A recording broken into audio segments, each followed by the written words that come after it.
Gelar pahlawan sangatlah pantas kita sematkan kepada Jiraiya Sensei. Perdamaian dan rasa saling percaya yang dirasakan era Boruto merupakan buah dari harapan, cita-cita, doa, dan perjuangan seorang Jiraiya yang berhasil mencetak murid-murid hebat.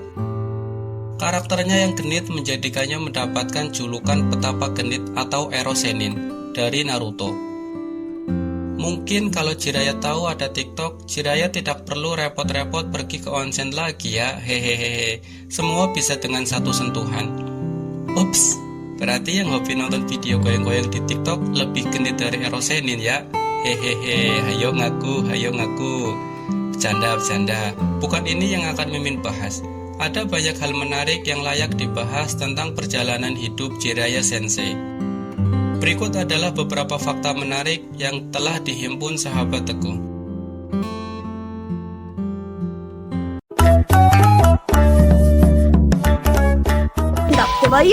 Yang pertama, Jiraiya kecil tidaklah berbakat.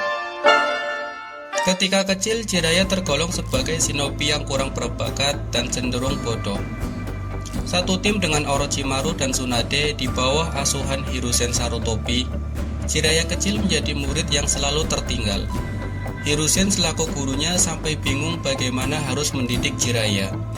Tetapi dengan kesabaran dan sentuhan dari Hiruzen, akhirnya Jiraiya menemukan semangat dan tujuannya menjadi shinobi hebat, yaitu Tsunade. Setelah tes merebut lonceng selesai, Orochimaru dan Tsunade pergi meninggalkan Jiraiya yang diikat di tiang kayu. Hiruzen memperlihatkan kepada Jiraiya untuk yang pertama kalinya teknik Uchiose. Melihat itu, Jiraiya begitu antusias dan ingin cepat menguasainya. Tetapi Jiraiya yang belum mengetahui keseluruhan dari teknik Uchiose tidak berpikir panjang dan mempraktekkan teknik Uchiose tersebut. Hiruzen yang melihat dari kejauhan berusaha untuk menghentikannya karena akan berbahaya akibatnya. Benar saja, Uchiose yang dilakukan Jiraiya mengakibatkan dirinya dikirim ke Gunung Myoboku, tempat yang asing dan sangatlah jauh dari Konohagakure. Kejadian ini sudah menjadi takdir sang Sannin legendaris, di mana Jiraiya akan menjadi tokoh penting bagi perubahan besar dunia shinobi. Di Gunung Myoboku ini, Jiraiya bertemu dengan Gamamaru, sang petapa katak yang hidup ratusan tahun. Jiraiya mendapatkan ramalan akan menulis buku dan memiliki murid yang dapat menjadi perubahan besar bagi dunia shinobi. Kegagalan Jiraiya. Membahas Jiraiya Sensei tidaklah lengkap tanpa mengetahui kegagalan besar sang Sannin legendaris ini. Kegagalan yang pertama adalah ditolak Tsunade. Jiraiya yang menyukai Tsunade dari kecil, tetapi cinta Jiraiya bertepuk sebelah tangan karena Tsunade selalu menolaknya. Yang kedua, tidak dapat menghentikan Orochimaru. Orochimaru berubah setelah orang tuanya meninggal. Ia terobsesi dengan jutsu dan menjadikannya pergi meninggalkan desa. Jiraiya yang berusaha menghentikannya tetapi gagal. Orochimaru mengatakan bahwa Jiraiya tidak akan pernah mengerti apa yang ia rasakan karena orang tua Jiraiya tidak meninggal. Kegagalan yang ketiga, tidak bisa melindungi muridnya. Sebagai seorang guru, tidak bisa melindungi Minato dalam pertarungan menghadapi Kyuubi yang menyerang desa Konoha adalah salah satu penyesalan dan kegagalan bagi Jiraiya. Saat kejadian, Jiraiya sedang berada di luar desa. Mungkin bila Jiraiya ada di desa Konoha, setidaknya dia bisa membantu Minato melawan Kyuubi dan Madara alias Obito. Tetapi semua itu sudah terlanjur dan Minato beserta Kushina sudah meninggal saat insiden pertarungan dengan ekor 9 tersebut. Kegagalan yang keempat adalah tidak bisa melindungi gurunya. Jiraiya merasa sangat gagal ketika ia tidak bisa melindungi gurunya sendiri, yaitu Hiruzen Sarutobi, sang Hokage ketiga. Hiruzen harus mati terbunuh ketika Orochimaru melakukan invasi ke desa Konoha. Menolak menjadi Hokage. Jiraiya sering mendapat tawaran untuk menjadi Hokage, Namun karena merasa tidak pantas dan merasa gagal melindungi orang-orang terdekatnya, ia selalu menolak tawaran tersebut. Bahkan ia merekomendasikan temannya, yaitu Tsunade, untuk menjadi Hokage kelima kepada sesepuh Konoha.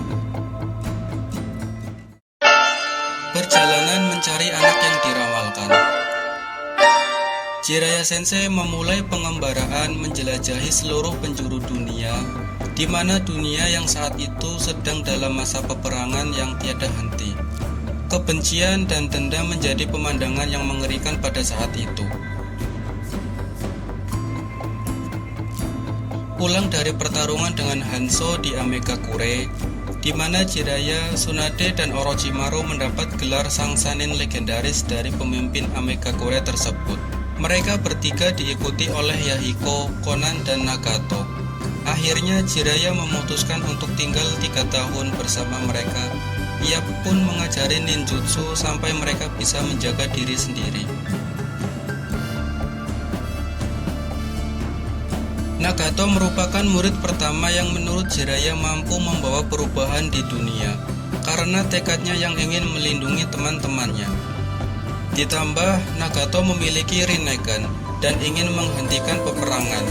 Alasan inilah yang membuat Jiraiya memutuskan Nagato sebagai anak dalam ramalan.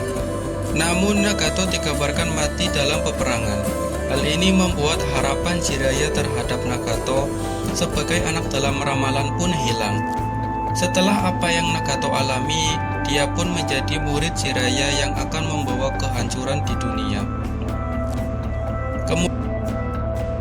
Kemudian Jiraiya bertemu dengan anak jenius dan berbakat. Anak itu bernama Minato.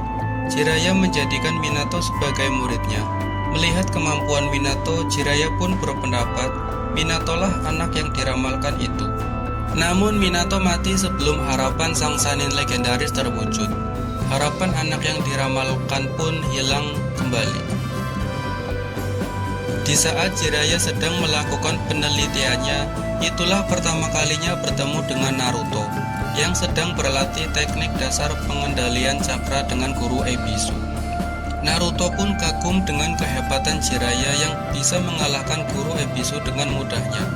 Naruto yang merasa dirugikan karena latihannya terhenti, terus mengejar Jiraiya untuk menggantikan mengawasi latihannya.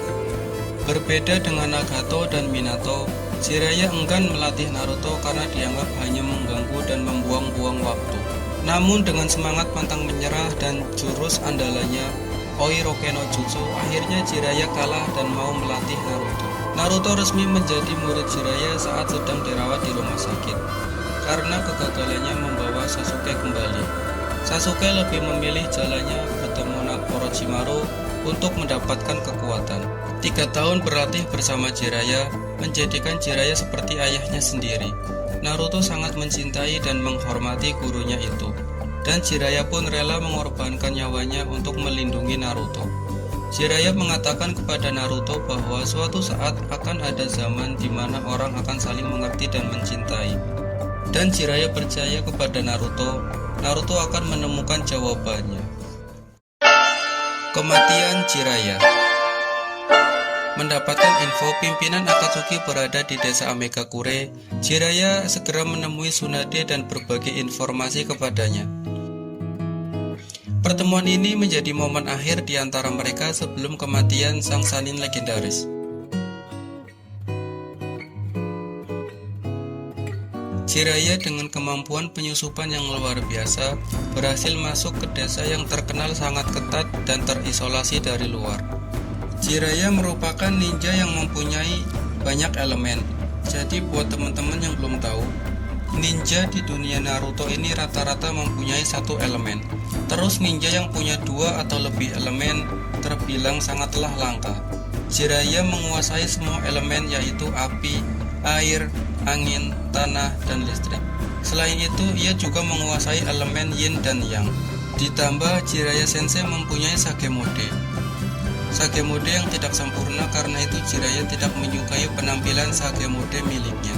Setiap kali ia masuk ke Sage Mode, maka harus dibantu oleh 2 katak yang menjadi temannya. Dan karena tidak sempurna, penampilan Sage Mode Jiraiya hampir menyerupai kodok. Dengan segala kemampuan dan jutsu yang dimilikinya, Jiraiya berhasil dikalahkan oleh Pain, atau lebih tepatnya dikalahkan oleh Nagato, yang notabene adalah murid sang Sannin legendaris. Kematian Jiraiya ini sudah menjadi pilihannya. Jiraiya bisa saja kabur dari Amekakure dengan masuk ke dalam perut katak dan kembali ke Gunung Myoboku. Namun, tidak ia lakukan. Jiraiya lebih memilih mati dan meninggalkan pesan yang hanya bisa dimengerti oleh Naruto. Kematian Jiraiya ini menjadi pemicu kemarahan Naruto dan menjadi perubahan besar di dunia shinobi. Demikian kisah sang Sannin legendaris. Next video, aslinya kita bahas apa lagi ya? Tulis di kolom komentar ya teman-teman. Bye.